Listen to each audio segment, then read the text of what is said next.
the Hawthorne Airfair, direct from Hawthorne, California, the city known as the cradle of aviation. Vintage planes from all over the Southland flew in to attend the event. World War II bombers and fighter planes are here for this special one-day extravaganza. Thousands of people are pouring into Hawthorne Municipal Airport to get a close look at these magnificent iron giants, like the Messerschmitt Me-109, the only flying one of its kind in North America. Among the crowds, we spotted World War II flying ace Bob Goebel and bombardier Louie Zamperini. Oh, the stories they could tell. Don't look now, but here's our show's hosts, Cindy and Michelle.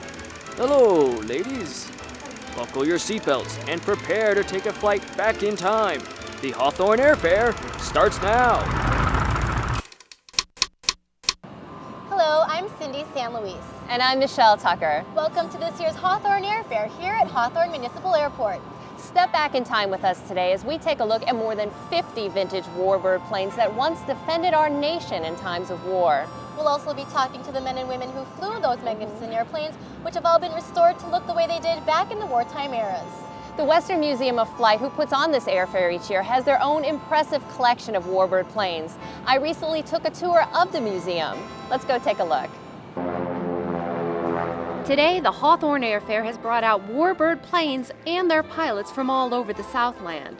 But it makes you wonder, what does it take to get these planes back to what they looked like when they were fighting the enemy almost 70 years ago? If it weren't for places like the Western Museum of Flight, some of these planes wouldn't be here today. The museum has been restoring vintage planes since it was founded in 1981. Since then, it has collected an impressive collection of both planes and aviation memorabilia. Museum Vice President Martin Dodell gave us a tour of the museum. We have 10 airplanes here. This is probably one of the most famous airplanes in American aviation history. It's the Douglas DC-3, the first twin-engine airplane that actually made money for aviation operators. And this airplane itself was built in 1935. Let's go inside. And this is what corporate executive transports looked like in the 1950s. You'll notice the fabric. It's more like Leave It to Beaver than it is anything you'd see today. The DC-3 is just one of the planes currently being cosmetically restored by the museum. The restoration is performed by volunteers and can take months or even years to get the planes completely restored. Volunteer Eric Yamasaki put in over 1,000 hours himself on this gorgeous F-86. I work mostly on the outside surface, sanding, polishing, some sheet metal work. This started off just dull metal like you see now. And after a lot of polishing by a lot of people, we applied this paint job, and this is authentic to what the airplane looked like in the Korean War in 1950-51. It's pretty amazing, I work on amazing planes already. These airplanes are legends, and this is my dream. I always wanted to work here. Whether you dream to work on these planes or prefer just to look, walking into the Western Museum of Flight is like stepping back in time to the days when aviation was just starting to take flight. The Western Museum of Flight is open all year long, and they're always on the lookout for new volunteers to come help restore wonderful planes like these. Cindy, back to you up on the top. Thanks, Michelle.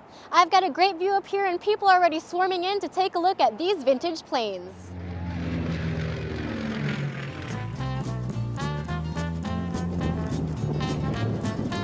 It's still early, and this place is already flooded with people anxious to see and learn about these old warbirds. I think it's great.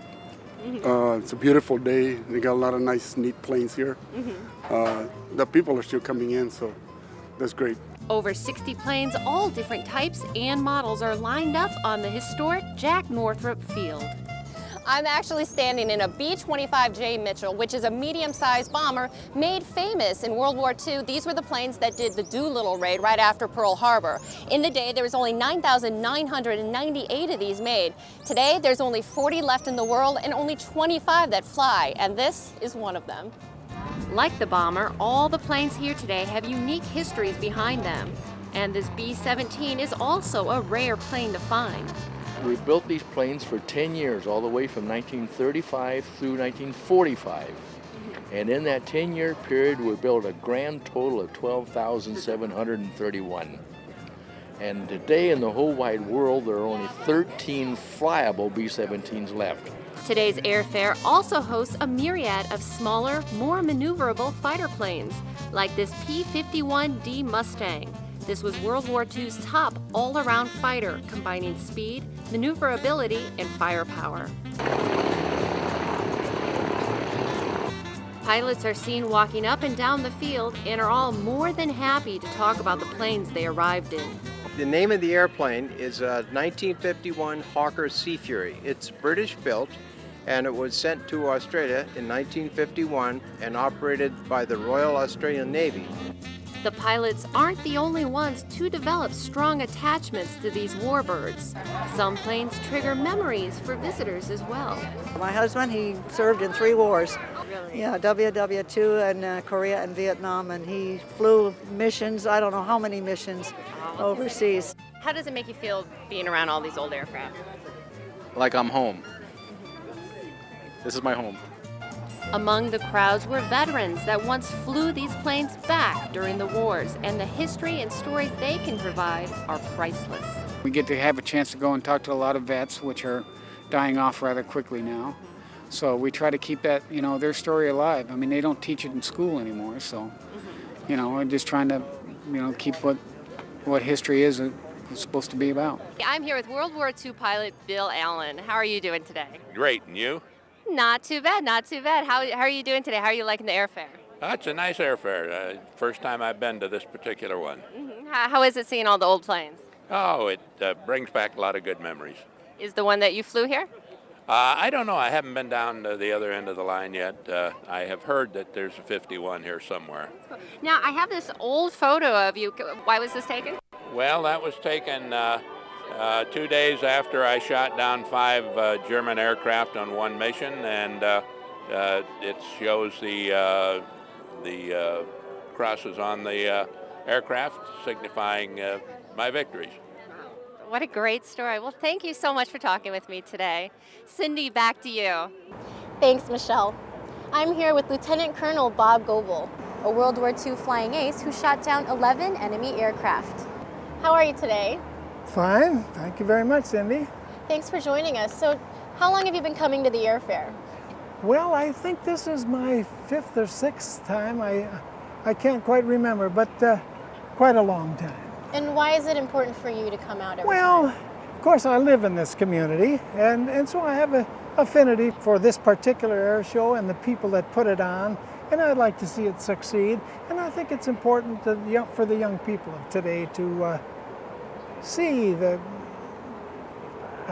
items of aviation history and to be a part of it.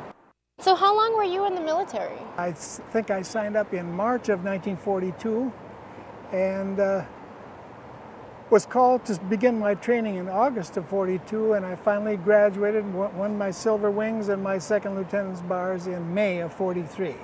And I was then a genuine Air Force pilot. Army Air Corps pilot. Tell me about your plane, the Flying Dutchman. I felt very comfortable with it. It was an old friend. It was honest, nothing devious about it. It has fine characteristics. It was an honest airplane, and when I looked at it and sat in it, I was always comfortable, like an old pair of shoes is comfortable. Are there any particular experiences that stand out in your mind? On one particular mission, we got in a furious fight. I shot down one Me-109. He bailed out, but his parachute failed to open. I saw him fall to his death, which was quite a shocking thing to see. So all this was happening when you were only about 21, right? Of course, we grew up very quickly during the war, and it was not uncommon. 21, 22-year-olds essentially fought the air wars, in my opinion. Well, thank you very much for taking the time to speak with us. It's been my pleasure. Okay. Thank you. Thanks, Bob Goebel. And now we're going to go down to Michelle in the field. Thanks, Cindy. This airfare brings out veterans from all over the Southland area, and each one of them has a fascinating story to share with the newer generations. One story in particular is Louie Zamperini. His story is both a story of will and triumph. General MacArthur once said, "Old soldiers never die, they just fade away." Well, one old soldier disagrees and believes you should make your life count, right down to the very last minute. And that's what Louie Zamperini has been doing for the last 88 years. I've been accomplished in about, I'd say, almost 50 different things, and I wouldn't trade that for anything. So I've been everything from an archaeological digger to a cowboy. And so there's really nothing I haven't done. And that really made life exciting for me. Those accomplishments are just the tip of the iceberg for Louie, who has also devoted his life to serving God and helping people, especially children. Louie is also a firm believer that everything in life happens for a reason, and the life he leads today is a direct result of what he lived through so long ago. Louie grew up in Torrance, California, and at an early age was already into mischief.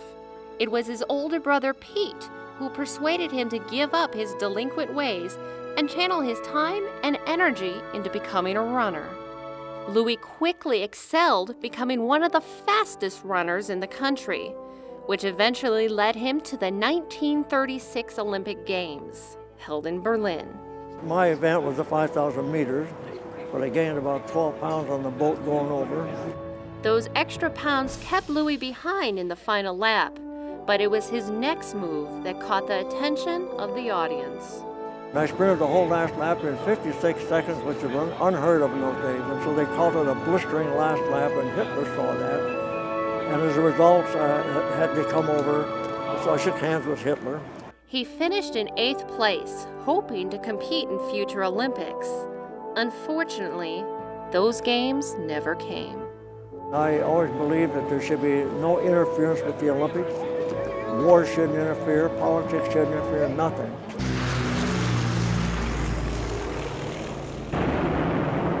But a war did interfere. Instead of the Olympics, Louie headed to the South Pacific as a bombardier on a B-24 Liberator. He flew in several missions until one dreaded day. While on a rescue mission 200 miles north of Palmyra, their B-24 experienced engine problems and crashed into the Pacific Ocean. Only 3 of them survived the crash and managed to climb into a life raft where they waited. But days started to turn into weeks, and still no sign of rescue. The military had presumed them dead.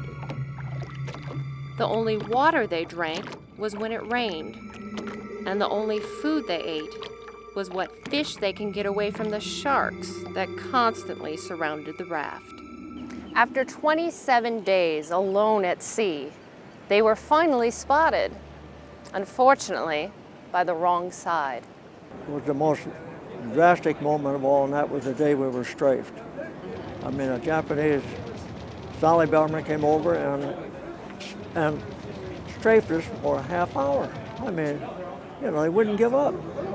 Then we pretended dead, and then they dropped the depth charge, trying to finish us off completely. And so that was an all-time low on the trip. Miraculously, no one was hurt during the attack, and they made it a total of 47 days on that life raft, losing one of the men to dehydration and starvation. So there was just 2 of them when they finally spotted land. At that point, though, they had no way of knowing they were headed right into the hands of the Japanese, on an island called Kwajalein, also known as Execution Island. On Quad, you were nothing. You were just reduced to nothing. You know, here I was, 60 pounds, constant diarrhea, dengue fever, mosquitoes and flies all over you, and then they're injecting you